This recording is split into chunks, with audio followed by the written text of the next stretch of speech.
Самый-самый простой рецепт тушеного мяса. У меня говядина. Можно взять любое мясо, но время готовки будет другое, меньше. Мясо можно брать и постное, и с жирком. У меня постное. Нарезаю на удобные кусочки. Сначала вдоль волокон, потом поперек. Я нарезаю где-то 1,5 на 1,5 сантиметра.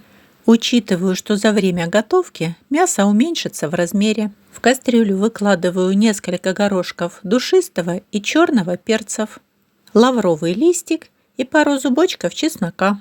И следом выкладываю порезанное мясо. Выкладываю ровным слоем. Заливаю холодной водой, так, чтобы мясо было слегка не прикрыто. Неплотно накрываю крышкой и отправляю на огонь. Когда мясо начало закипать, собираю ненужную пену. Даю мясу прокипеть на небольшом огне минут 20-30. И только тогда добавляю порезанный лук. И слегка утапливаю в мясо.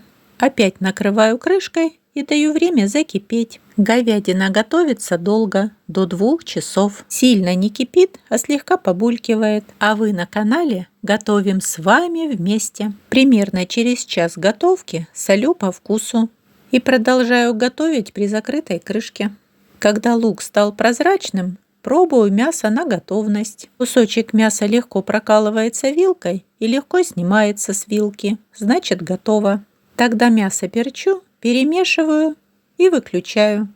Даю немного остыть и настояться минут 20. Вкусная сочная говядина готова. Приятного аппетита! И готовьте с удовольствием!